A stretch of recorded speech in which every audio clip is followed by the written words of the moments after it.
Hello friends, welcome to my channel super multibaggers. दोस्तों, Yes Bank का allotment होने वाला है।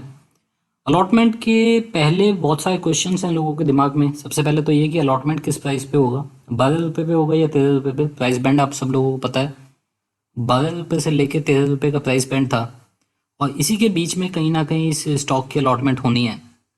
अब क्वेश्चन है कि 12 रुपये पे ये स्टॉक अलॉट होगा या 13 रुपये पे अलॉट होगा।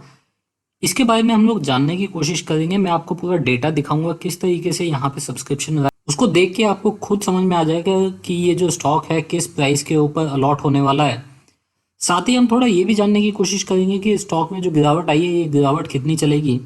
देखिए, पिछले वीडियो में मैंने बताया था कि स्टॉक बहुत जल्दी आपको 18 का लेवल दिखाएगा।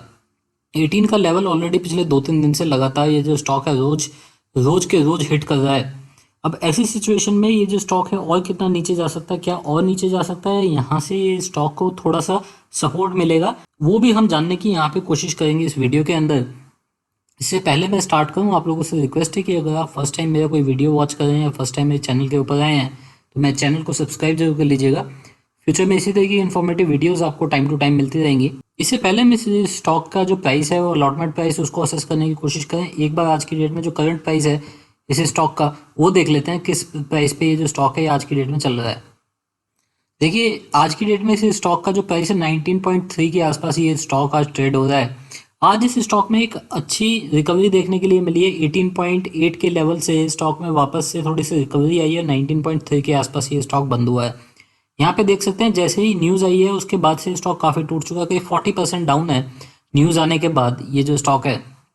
तो जब न्यूज़ आई थी तभी मैंने आपको बताया था कि यहाँ से स्टॉक काफ़ी नीचे जाएगा, इस स्टॉक में बड़ी गिरावट एक्सपेक्ट कर सकते हैं। उसी टाइम पे मैंने बताया था। अभी देखिए काफ़ी बड़ी गिरावट इस स्टॉक के अंदर हो चुकी है। 40% के आसपास की जो गिरावट है वो इस स्टॉक के अंदर हो चुकी है। अगर हम फ्यूचर में देखें तो यहाँ पे पिछले 2-3 दिन से टेक्निकली ये जो स्टॉक है ये थोड़ा सपोर्ट लेता दिखाई दे रहा है 19 रुपीज़ के लेवल के आसपास, और बार बार 19 का जो लेवल है उसको होल्ड करके ये जो स्टॉक है बंद हो रहा है। तो ये एक इंडिकेशन देता है कि अगले 2 से 3 दिन के अंदर ये स्टॉक वापस से इसी लेवल के आसपास रह सकता है, या मैक्सिमम अगर नीचे जाएगा तो 18.5 के लेवल को शायद नहीं तोड़ेगा।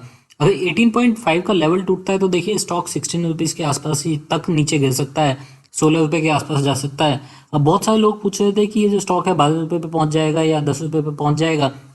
देखिए, ऐसा होता भी दिखाई नहीं दे रहा है। उसकी बड़ी वजह एक ये भी है कि बहुत सारे जो स्ट्रॉन्ग प्लेयर हैं, स्ट्रॉन्ग हैंड हैं, वो इस स्टॉक के अंदर अभी भी बने हुए हैं। और बल्कि हमने इस एफपीओ के अलॉटमेंट में देखा, देखिए बहुत सारे एंकर इन्वेस्टर ने यहाँ पे पार्टिसिपेशन किया है। मतलब यहाँ पे कॉन्फिडेंस लोगों को है कि लॉन्ग टर्म के लिए ये जो स्टॉक है ये अच्छा है। रिटेल इन्वेस्टर को छोड़ दें तो जो क्यूआईबीज हैं उनको तो काफ़ी इस स्टॉक के ऊपर भरोसा है। वो हम लोगों को पता चलता है कि यहाँ पे जो सब्सक्रिप्शन लेवल है वो देख के। देखिए, सब्सक्रिप्शन लेवल है जो आपको यहाँ पे दिखाया गया है। अगर आप इंस्टीट्यूशनल इन्वेस्टर देखते हैं, चाहे वो एंकर इन्वेस्टर हो चाहे नॉन एंकर इन्वेस्टर हो, यहाँ पे अगर आप इनका बिड अलॉटमेंट देखते हैं तो देखिए 1.4 टाइम्स, मतलब कोई 1.5 गुना के आसपास यहाँ पे बिडिंग आई है। जो टोटल नंबर ऑफ शेयर्स इनके लिए अलाउड थे एंकर इन्वेस्टर्स के लिए या नॉन एंकर इन्वेस्टर के लिए जो कि इंस्टीट्यूशनल इन्वेस्टर हैं। अगर हम देखें एंकर इन्वेस्टर को तो सीधा सीधा 12 रुपये के आसपास जो प्राइस था उसके ऊपर शेयर्स दे दिए गए गए हैं, या फिर उनकी जो बिडिंग है वो तो 12 रुपये के आसपास लेके एंकर इन्वेस्टर का जो कोटा था वो खत्म हो गया। 4100 करोड़ के आसपास के जो शेयर थे उसके लिए बिड आई थी एक दिन पहले एफपीओ के खुलने से पहले। इंस्टीट्यूशनल इन्वेस्टर जो बचे उन्होंने बड़ी मात्रा में देखिए यहाँ पे बाइंग करने के लिए लगाई है। 1.9 टाइम्स, मतलब 2 गुना यहाँ पे उन्होंने इस स्टॉक को बाई करने के लिए एप्लीकेशन दी है। तो 2 टाइम्स यहाँ पे एप्लीकेशन आने की वजह से जो टोटल इंस्टीट्यूशनल कोटा के लिए एप्लीकेशन बनती है वो करीब 1.5 गुना के आसपास बनती है। 1.4 टाइम्स यहाँ पे बनती हुई दिखाई दे रही है। अगर आप नॉन इंस्टीट्यूशनल इन्वेस्टर को देखोगे तो वहाँ पे जो एप्लीकेशन है वो कम आई हैं। यहाँ पे नॉन इंस्टीट्यूशनल इन्वेस्टर वो हो गए जैसे कि जो एचएनआईज हैं, जो कि हाई नेटवर्थ इंडिविजुअल हैं, उनके बारे में यहाँ पे बात हो रही है। नॉन इंस्टीट्यूशनल इन्वेस्टर की अगर आप एप्लीकेशन देखें तो 0.6 टाइम्स यहाँ पे ये एप्लीकेशन आती दिखाई दी है। रिटेल इन्वेस्टर की देखें तो जितनी एप्लीकेशन यहाँ पे अलाउड थी रिटेल इन्वेस्टर के लिए उसका आधा, आप मान सकते हैं कि आधी एप्लीकेशन यहाँ पे आती हुई दिखाई दी है। एम्प्लॉयज़ के लिए भी देखिए आधे से भी कम एप्लीकेशन एम्प्लॉयज़ ने की है।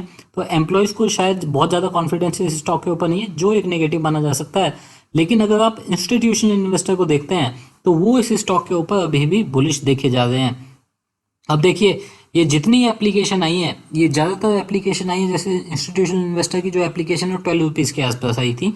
जो इंस्टीट्यूशनल नॉन एंकर इन्वेस्टर है वहाँ पे भी जो एप्लीकेशन ज़्यादातर लगाई गई 12 रुपये के आसपास लगाई गई है। नॉन इंस्टीट्यूशनल इन्वेस्टर जो हैं उन्होंने जो एप्लीकेशन लगाई है उन्होंने 12 और 13 रुपये के बीच में लगाई है, और इसी तरीके रिटेल इन्वेस्टर की ज़्यादातर एप्लीकेशन 13 रुपये के आसपास लगी हैं। तो इसको अगर हम देखें तो एक चीज़ पता चलती है कि ज़्यादातर जो एप्लीकेशन है, मतलब मोर देन 50% जो एप्लीकेशन है वो 12 रुपये के रेट पे यहाँ पे लगाई गई हैं।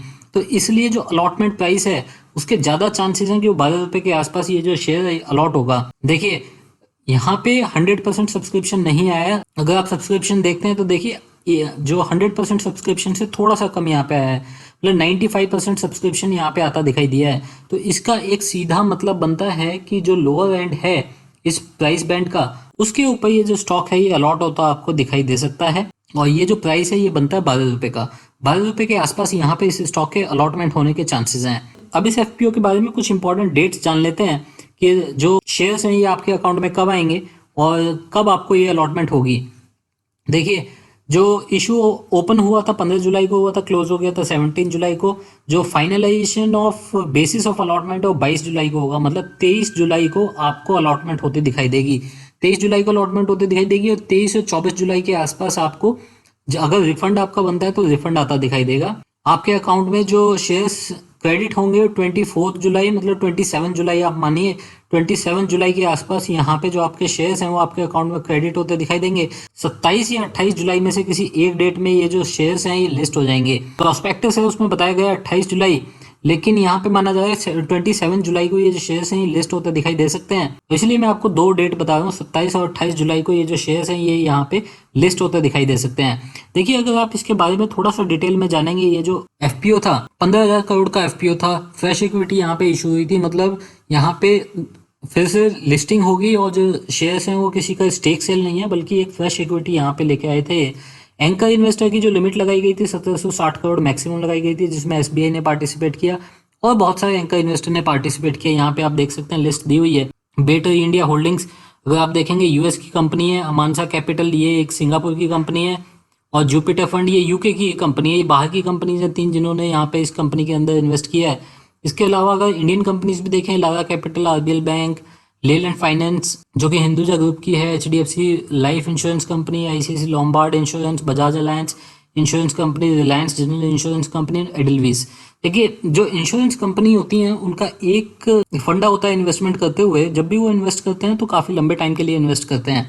मतलब यहाँ पे सीधी चीज़ है, यहाँ ये देखी जा रही है कि लंबे टाइम के लिए ये जो स्टॉक है इस लेवल के आसपास बहुत ही अट्रैक्टिव लग रहा है लोगों को, और इसी के अंदर इस स्टॉक के अंदर फ्रेश एंट्री ली गई है जो इंश्योरेंस कंपनी है उनके द्वारा। तो अगर इंश्योरेंस कंपनीज यहाँ पे बैठी हैं तो उसका मतलब है वो जल्दी से ये जो शेयर्स हैं इनको बेचेंगी नहीं और वो इन शेयर्स को होल्ड करके रखेंगी। ये एक अच्छी न्यूज़ है इस स्टॉक के लिए कि इस स्टॉक में अच्छे इन्वेस्टर अपनी मर्जी से खुद आए हैं। लास्ट टाइम जब हमने देखा था इस कंपनी को मार्च के अंदर जब फंडिंग कराई गई थी तो बहुत सारी जो फंडिंग थी वो या तो एसबीआई ने खुद की थी या फिर एसबीआई के दबाव में जो बाकी छोटे बैंक है उन्होंने भी की थी। देखिए यहाँ पे जो इन्वेस्टमेंट आ रही है अगर आप देखेंगे वॉलंटरी इन्वेस्टमेंट है। जो इंश्योरेंस कंपनीज हैं वो अपनी मर्जी से यहाँ पे पैसा लगाती दिखाई दे रही हैं, तो ये एक पॉजिटिव चीज़ है इस स्टॉक के लिए।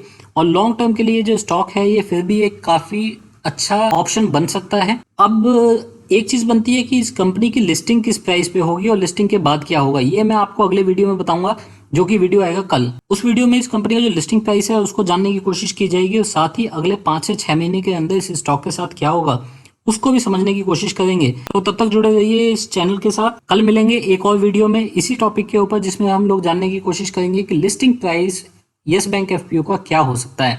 Take care and good bye.